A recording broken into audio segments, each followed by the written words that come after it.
उनके एक वोट नहीं मिलते।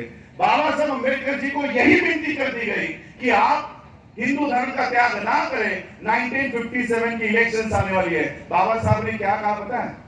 लिखित है ये सारा।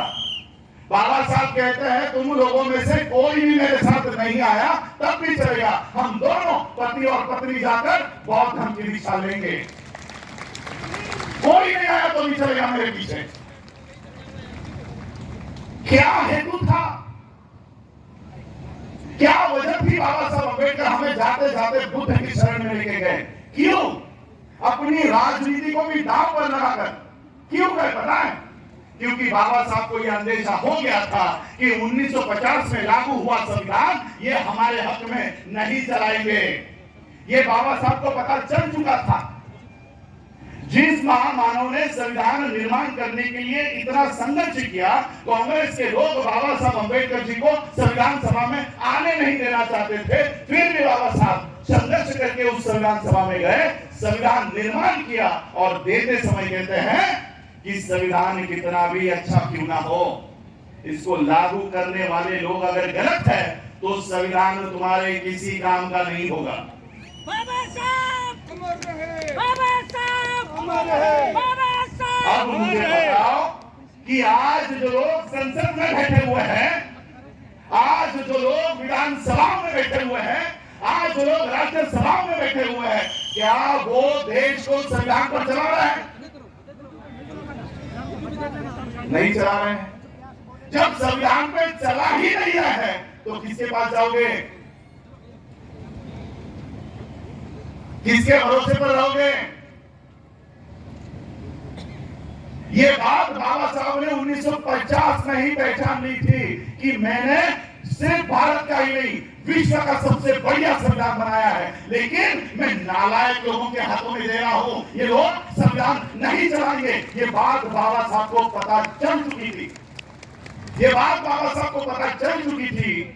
इसलिए बाबा साहब अंतिम समय तक भी, क्या भीमराव जी यहां पर बैठे हुए बाबा साहब अम्बेडकर जी के पोते हैं, मेरे चाचा हैं, अंतिम समय तक भी वो अपने परिवार के लिए नहीं सोच रहे थे कि मेरी प्रॉपर्टी का हिस्सा मैं बांटूं तो मेरे बेटे के नाम पे क्या रखूं, मेरे नेफ्यू के नाम पर क्या रखूं, मेरे बीवी के नाम पर क्या रखूं। इसलिए बाबा साहब अपनी प्रॉपर्टी की वहां पर विल नहीं तैयार कर रहे थे। मेरे जाने के बाद मेरे समाज के लोग बुद्ध धर्म का ठीक से और सही से पालन करें, इसलिए बुद्ध और उनका धर्म ये ग्रंथ तैयार कर रहे थे आपके और हमारे लिए। परिवार की हिस्सेदारी नहीं बांट रहे थे। अंतिम समय तक बाबा साहब के ध्यान में, विचार में, मन में, मस्तिष्क में उनका परिवार नहीं था, समाज था। इसलिए ये जो हम लोग यहां बैठे हैं ना, भीमराव जी, मैं, हम बाबा साहब के परिवार के लोग नहीं हैं। हम बाबा साहब का परिवार नहीं है। 4 बच्चे मरे बाबा साहब के। बाबा साहब रोते हुए घर में बैठे नहीं रहे। आपके बच्चे ना मरे इसलिए कंटिन्यूसली आपके लिए काम कर रहे थे। हम तो सिर्फ खून के रिश्तेदार हैं। असली परिवार ये मेरे सामने बैठा हुआ है। ये है बाबा साहब का असली परिवार, जिनके लिए बाबा साहब अंतिम समय तक लड़ रहे थे। और इसलिए बाबा साहब जाते जाते हमें बुद्ध की शरण इसलिए लेकर गए कि जिस दिन इस देश का संविधान तुम्हारे पक्ष में खड़ा करना बंद कर दिया जाएगा, उस दिन बुद्ध की शरण में चले जाओ। ये बुद्ध तुम्हारे लिए खड़ा हो जाएगा और तुम्हारी रक्षा के लिए आगे आएगा। इस बुद्ध में क्या ताकत है ना, ये मोदी से पूछो। मोदी से पूछो, जो आदमी बचपन से लेकर, जवानी से लेकर बुढ़ापे तक बुद्ध के धर्म का विनाश करने के लिए तैयार किया गया है, आरएसएस के माध्यम से बुद्ध को नष्ट करने के लिए तैयार किया गया है, वो प्रदेश में जाकर इसको कहना पड़ता है कि मैं बुद्ध की धरती से आया हूं। जो आदमी ट्रेन किया गया है बचपन से, जो आदमी ट्रेन किया गया है बुद्ध के मिशन को खत्म करने के लिए, वो ये कह रहा है कि मैं बुद्ध की धरती से आया हूं। भारत बुद्ध का देश है। मैं तो बहुत अभी कंट्रोवर्सी राजेंद्र पाल जी चल रही है, इंडिया भारत, इंडिया भारत। मैं मोदी जी का स्वागत करना चाहूंगा इसलिए, और अंध भक्तों को बताना चाहूंगा कि भक्तों, तुम कह रहे थे कि भारत को हिंदू राष्ट्र बनाएंगे, तेरे आका ने भारत को भारत सम्राट अशोका का भारत बना दिया। चाहेगा हिंदुस्तान, तुम्हारा आका ही इसको भारत कह रहा है, चाहेगा हिंदुस्तान। मोदी जी का स्वागत करता हूं मैं इस बात के लिए। इंडिया दैट इज भारत, ये बाबा साहब ने दिया हुआ नाम है। मैं मोदी जी का, सुप्रीम कोर्ट का, राज्यसभा का और सबसे विनती करना चाहूंगा, अब मोदी जी ने इसको भारत नाम दिया है, हिंदुस्तान इसको बोलने का, इसको गाली देने का काम किया तो सबसे पहले एफआईआर हम लोग करेंगे।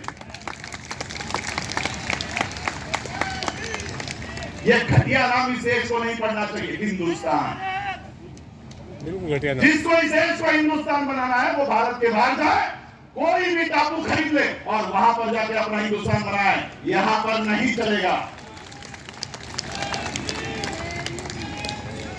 इस देश में नहीं चलेगा। ये इंडिया है, दैट इज भारत, सम्राट अशोका का भारत, सम्राट अशोका का भारत। और यही बात बाबा साहब ने पहचानी थी कि आने वाले समय में ये हमारे संवैधानिक हक और अधिकार हटाएंगे। कई सारे लोग बाबा साहब से विनती कर रहे थे कि बौद्ध मत बनो। किसी पत्रकार ने यह भी कह दिया कि आप अपने लोगों का दिशा भूल कर रहे हो, लोगों को गलत राह पर लेके जा रहे हो। अगर ये बौद्ध बनते हैं तो इनको जातियां तो छोड़नी पड़ेगी, और अगर जातियां छोड़नी पड़ेगी तो जाति से चिपके हुए जो काम है वो भी उनको नहीं मिलेंगे। महारुण का काम हुआ करता था कि गली में, गांव में कोई भेड़ बकरी गाय भैंस मर गई तो उसको खींच कर लेकर जाना है, उसको साफ सफाई करना है और वो बेच के उसके ऊपर निर्माण करना है, गुजारा करना है। पत्रकार केसरी का बाबा साहब से कहता है कि बाबा साहब आप अपने लोगों का दिशा भूल कर रहे हो। उनको 500 रुपए मिलते हैं, सरकार उनको 500 रुपए देती है कि अगर कोई भेड़ बकरी गाय भैंस मर जाए तो उसको साफ करने के 500 रुपए देती है। आप आपके लोगों से 500 रुपए छीन रहे हो। बाबा साहब ने क्या कहा पता है?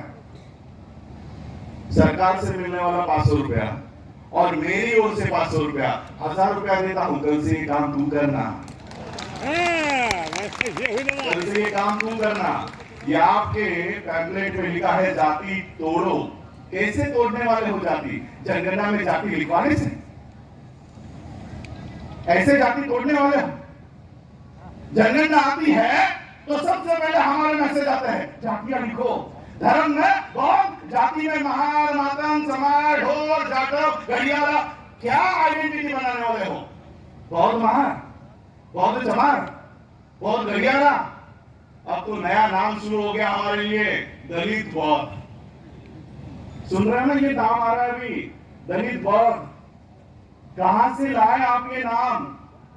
क्या आइडेंटिटी बना रहे हो आप लोग इस देश में? चमार दलित, चमार बौद्ध, गढ़ियारा बौद्ध, जाटव बौद्ध। अगर इस बौद्ध धर्म में जातियां उस समय होती तो बाबा साहब अम्बेडकर बौद्ध धर्म को कभी नहीं अपनाते। अगर जातियां उस धर्म में होती तो हम वो जातियां इस धर्म में लेके आ रहे हैं। जिस गटर से हम निकल रहे थे वो गटर का पानी यहां पर लेकर आ रहे, इस स्वच्छ तालाब में, इस बौद्ध धर्म के सागर में, महासागर में लेकर आ रहे। क्यों? आरक्षण चला जाएगा, आरक्षण नहीं मिलेगा, सीटें कम हो जाएंगी, प्रशासन की सीटें कम हो जाएंगी।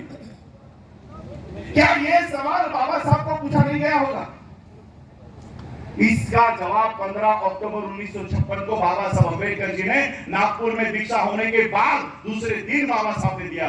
बाबा साहब कहते हैं कि आरक्षण मैंने ही तो तुम्हें दिया है ना, मैंने ही दिया है, मैं ही मांग रहा हूं वापस, मैं ही मांग रहा हूं। और डरो मत, चिंता मत करो, अब भी मेरे झोले में बहुत कुछ है, डरो मत, बौद्ध बनो। और बाबा साहब आगे कहते हैं ये आरक्षण सूरज और चांद रहने तक नहीं रहने वाला। यहां महिला यहां पर बैठी हुई है, मंगलसूत्र पहनते हो गले में। बाबा साहब महिलाओं को उद्देश्य करके क्या कहते हैं? तुम्हारा पति ही जिंदा नहीं रहने वाला है, तो उसके नाम का मंगलसूत्र क्या पहन के करोगे? जब तुमको पता है ये जो लड़का तुम अपनी बच्ची के लिए देख रहे हो 10 दिन के बाद मरने वाला है, क्या ऐसे लड़के से अपनी बेटी की शादी करवाओगे जब आपको पता है कि 10 दिन के बाद मरने वाला है?